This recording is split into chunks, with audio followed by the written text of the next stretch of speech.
Lebih kurang 12 tahun yang lalu, kejadian yang menimpa adik Nurul Afika telah mendapat perhatian seorang insan yang prihatin.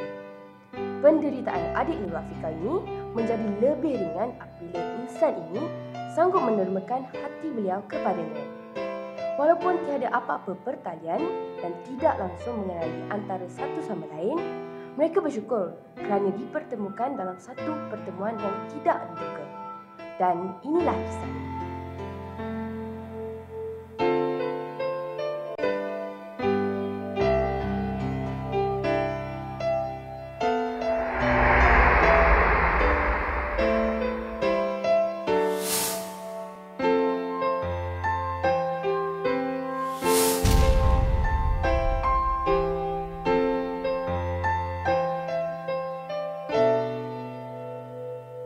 Sebelum tu keadaan Nurul Afika memang agak kritikal. Memang kehidupannya banyak berada di hospital berbanding di rumah.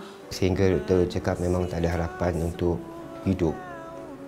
Tak pernah lagi orang kata orang nak dema darah pun jarang kata kan, ini pun nak dema hati kata kan. Ramai orang yang terkejut sehingga mereka kata, hati saya boleh letak kat badan orang lain. Kalau dia kata daripada awal dia kata dia nak buat tu, dia akan buat lah. Dia kata tu memang identiti dia dan saya kenal daripada dulu lah. Cik Idris ni seorang yang kuat, tabah, lepas tu dia berani, dia jujur, lepas tu betul-betul ikhlas. Sifat beliau yang suka ingin menolong orang tidak kira siapa walaupun dia tak kenal. Dia suka memberi. Bukan sahaja memberi masa ataupun tenaga dia ataupun segala resources yang dia ada, tetapi juga hati dia sendiri. Dia sudi mendermakan organnya kepada saya walaupun dia tak kenal saya.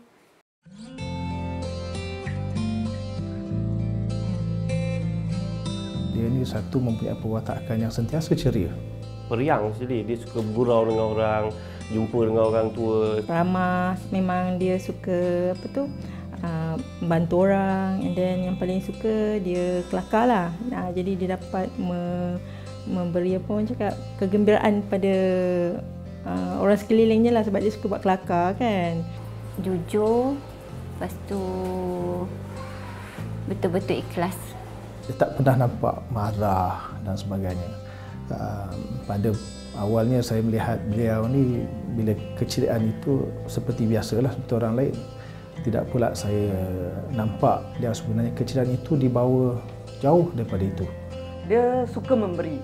Bukan sahaja memberi masa ataupun tenaga dia ataupun segala resources yang dia ada, tetapi juga hati dia sendiri. Dia seorang yang begitu prihatin, pemurah kerana beliau sanggup mendermakan sebahagian dari hatinya kepada anak saya. Cik Idris tu dia seorang yang baik hati sebab sudi mendermakan organnya kepada saya lah. Lepas tu jujur. Dia memang rapat dengan family saya lah, memang dulu pun daripada dulu dia memang rapat dengan family saya pun kenal dia daripada bujang.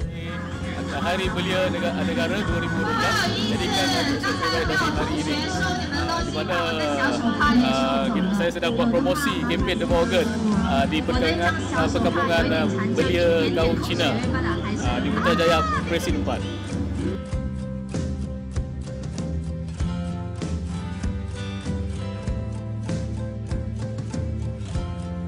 Demalah organ demi sebuah kehidupan.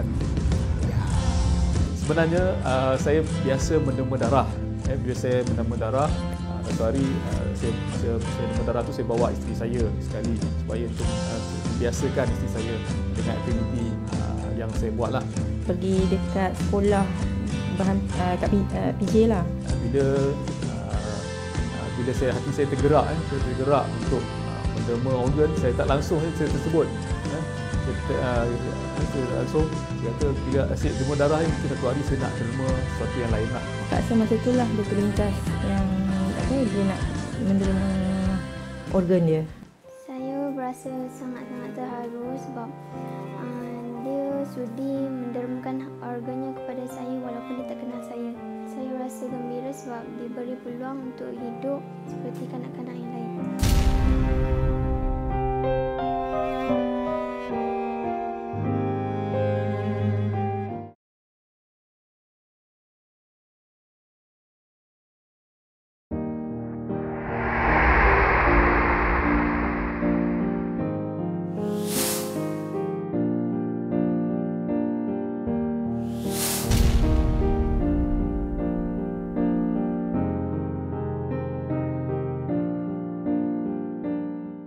Memang sebelum tu keadaan Nurul Afiqah memang agak kritikal. Memang kehidupannya banyak berada di hospital berbanding di rumah. Kesihatan dia cukup-cukup terjejas lah. Sewaktu dia sakit, saya memang rapat dengan dia. Waktu dia kritikal, saya lah yang jaga dia. Sehingga doktor cakap memang tak ada harapan untuk hidup. Tapi saya tabah. Saya tak nak mengalah sebab kita nak tunjukkan kesedihan saya sebagai seorang bapa kepada anak saya tu. Saya nak bagi dia semangat untuk teruskan hidup. Alhamdulillah, segala pengorbanan saya dan isteri kepada anak saya berhasil. Sampai hari ini dia dapat hidup macam orang lain. Dalam tempoh tu ada beberapa orang calon yang tampil, tapi tak bersesuaian. So dalam masa tu kita hanya mengharapkan ada orang yang bersesuaian lah untuk mendermakan hati kepada Nurul Afiqah. Tapi setelah dibuat ujian semua, Idris lah yang paling sesuai dan serasi. Sebenarnya saya tak kenal siapa Afiqah, tapi bila terbaca kisah tentang dia di media cetak dan media elektronik, saya dapat merasakan kesakitan hidupnya. Saya mengikuti perkembangan berita dia di mana tiada penderma hati yang sesuai dan saya terpanggil untuk mendaftarkan diri sebagai salah seorang penderma hati. Mungkin melalui pembacaan dia buku-buku majalah-majalah Islamik yang dia adakan, ataupun majalah-majalah lain pasal derma organ, and then dia pun menderma darah kan, suka menderma darah. Jadi akak rasa antara sebab-sebab lah yang mungkin dia terniat dalam hati dia kan, dia nak menderma sesuatu dari diri dia. Pada awal dia nak apa pun, saya rasa macam dia bergurau mula-mula dengan saya lah. Dia kata aku nak jadi seorang penderma ni, kata kan. Macam mana nak derma hati? Dia boleh mengatakan ada seorang kanak-kanak yang memerlukan hati. Dia nak jadi orang yang kedua derma hati kat Malaysia ni. Saya kata, saya mula-mula tak percaya lah. Saya kata biar betul dia kata. Pada mulanya saya merasakan sesuatu yang agak mustahil sebab beliau merupakan hanya penerima yang kedua dalam Malaysia. Tak pernah lagi orang kata orang nak derma darah pun jarang, kata kan. Ini pun nak derma hati, kata kan. Jadi saya bertanya balik kepada beliau bagaimanakah prosesnya dan sebagainya. Saya jumpa dia lagi lah. Dia kata dia baru balik daripada Singapura tu. Dia kata dia dah confirm lah. Dia kata dia adalah seorang penerima yang bakal akan mendermakan hati yang kedua lah untuk Nurul Afiqah.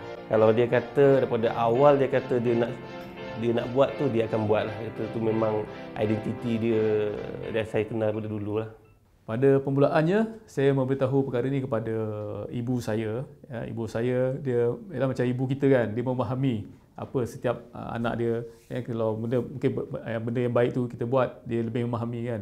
Itu saya tak lupa berdoa. Ya. Dan masa tu saya dah berkahwin sebenarnya. Ya, dah mempunyai anak seorang 6 bulan dan isteri pun masih belajar di kolej. Jadi untuk bagi isteri kita faham kan, memang mungkin akan mengambil masa. Bila satu malam tu lah, dia balik kerja and then dia macam macam nak cakap dengan tak nak cakap lah kan. Tapi yelah, dia ajak akak duduk berbincang, dia nak tanya satu soalan lah dekat akak. Bagi tahulah dia ada tunjuk surat kan, yang dia nak menderma organ dekat Afiqah kan. Setiap pembedahan kan ada dia punya risiko dia. Jadi ingat ajal dia akan pendek ke lepas tu kan. Jadi akak pun masa tu tengah study lagi. Siapa nak tanggung kita orang kan, akak dengan anak akak lah masa tu. Dan alhamdulillah isteri saya pun redha. Dia kata setiap benda yang baik, insya-Allah kita akan menemui jawapan yang baiklah, keputusan yang baik untuk membantu adik Nurul Afiqah pada ketika itu.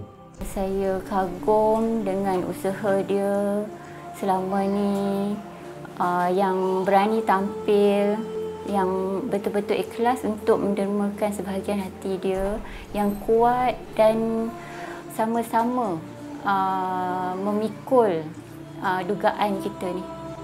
Beliau menyatakan sanggup untuk menderma hati, walaupun pada masa tu keputusan beliau tu dia belum lagi memberitahu kepada keluarga dia sendirilah. Saya rasa lepas satu bebanan lah yang saya tanggung untuk memberi Afiqah peluang untuk terus hidup seperti kanak-kanak lain. Dia sudi mendermakan organnya kepada saya walaupun dia tak kenal saya. Saya rasa gembira sebab diberi peluang untuk hidup seperti kanak-kanak yang lain. Saya berasa sangat gembira dan bersyukur kepada Allah Ta'ala sebab ada insan yang begitu mengambil berat dan juga sanggup mendermakan hati untuk anak saya lah. Setelah pembelian itu berjaya, Saudara Idris terus menjalankan beberapa aktiviti. Pertamanya bagi mempromosikan pemindahan organ itu sendiri. Jarang-jarang kita lihat seorang yang memberi hati dia dan dalam masa 10 tahun itu masih bertanggungjawab lagi, menanggung satu tanggungjawab bahawa dia masih dapat ataupun boleh membantu adik Nurul Afiqah. Dia mengatakan apa tindakan yang dia buat tu masih belum selesai lagi. Usaha beliau dalam tempoh 10 hingga 11 tahun ini, saya sebenarnya amat terharu, kagum betul dengan usaha beliau itu sendiri tanpa henti selama lebih kurang 10-11 tahun ini. Itulah yang dia lakukan, segala benda seperti pendermaan organ, kempen-kempen pendermaan organ untuk kita lebih ramai orang tahu, membantu menyebarkan kesedaran pendermaan organ. Oleh kerana saudara Idris ini juga merupakan seorang DJ, DJ Idris, itu salah satu cara beliau mempromosikannya. Malah beliau bukan sahaja buat kempen begitu saja, malah dia turut membantu untuk mengutip dana untuk Nurul Afiqah kerana kita tahu sebagai seorang penerima hati, ubat-ubatan dan pemeriksaan perubatan dan sebagainya memerlukan kos yang tinggi juga sepanjang hidup beliau. Saya adalah salah seorang peserta dari Sejuta Impian TV3 di mana impian saya adalah untuk membantu adik Nurul Afiqah dan membantu kanak-kanak sasik dengannya. Saya tak langsung adalah untuk mempromosikan kempen derma organ. Kami buat satu portal laman sesawang di mana adalah untuk memberitahu pada masyarakat tentang pentingnya pengikatan menderma organ ini selepas kita meninggal dunia. Di dalam laman itu juga kita paparkan tentang aktiviti-aktiviti yang saya lakukan untuk bantu adik Nurul Afiqah. Dan yang terbaru kami merancangkan akan menulis buku bersama tentang pendermaan organ ini. Dan akan datang insyaAllah bulan 16 Jun nanti kami akan buka satu pameran dan juga buka kaunter untuk adik Nurul Afiqah ni semasa konsert Mahezin akan berlangsung di Stadium Negara akan datang. Tapi dia punya kesihatan tu susah dijangka. Masa berlaku yang penolakan hati tu, dos ubat yang doktor berikan tu tak mencukupilah bagi dia punya tahap umur. So doktor dapat manage benda tu.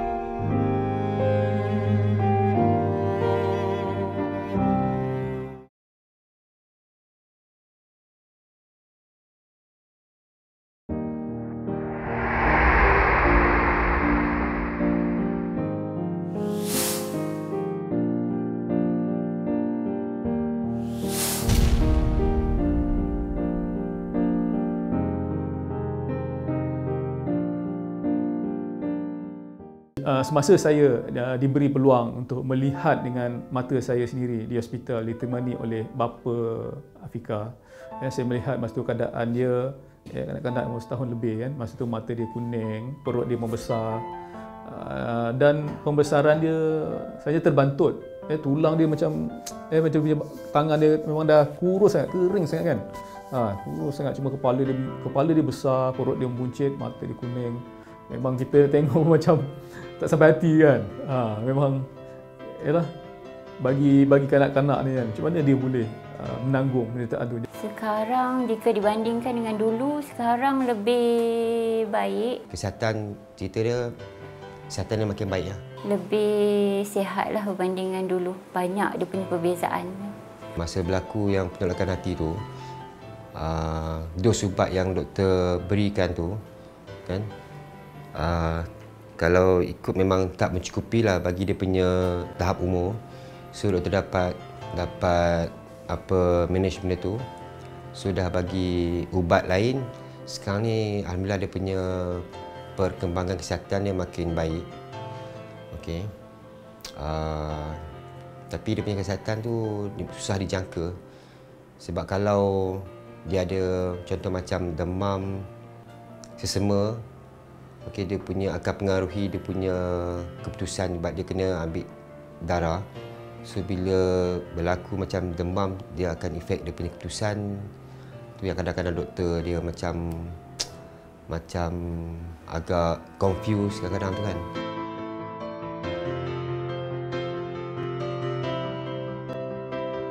Harapan saya supaya lebih ramai lagi individu, syarikat, korporat ataupun agensi kerajaan, atau siapa saja ataupun badan pertubuhan bukan kerajaan yang turut sama membantu menjayakan kempen Demo Organ ini ataupun kempen untuk mencari dana untuk adik Nurul Afikah ini.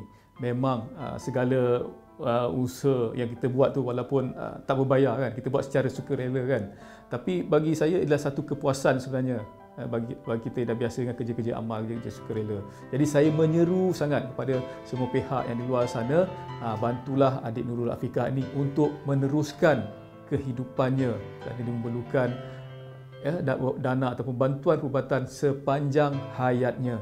Dia memberi banyak pengajaran pada manusia lain lah. Kesan dia memang amat ketara sebab bila Idris tampil untuk mendemakan hati dia, keluarga saya dan rakan-rakan semua memang bersyukurlah dengan apa Allah telah menunjukkan segala jalan untuk keluar daripada masalah ni kan. So kita semua bersyukur. Apa yang beliau laksanakan, kita telah nampak bibit-bibit dan bibit-bibit permukaan mata pada masyarakat. Terutamanya saya lihat adalah dari masyarakat orang Islam berbangsa Melayu. Sebab itu selalunya yang menjadi satu halangan paling besar. Sebab mungkin dari bangsa-bangsa lain dia tidak memikirkan dari segi syariahnya dan sebagainya, tetapi apabila perkara ini dapat dilaksanakan oleh seorang yang orang Melayu beragama Islam dan ianya dapat disokong pula dengan fakta-fakta, dengan sokongan daripada majlis fatwa kebangsaan dan sebagainya, saya nampak ianya telah membuka mata sebilangan besar orang-orang Melayu yang beragama Islam di Malaysia ini. Pengorbanan beliau memang saya takkan dapat balas. Cuma Allah saja yang mampu balas segala-galanya.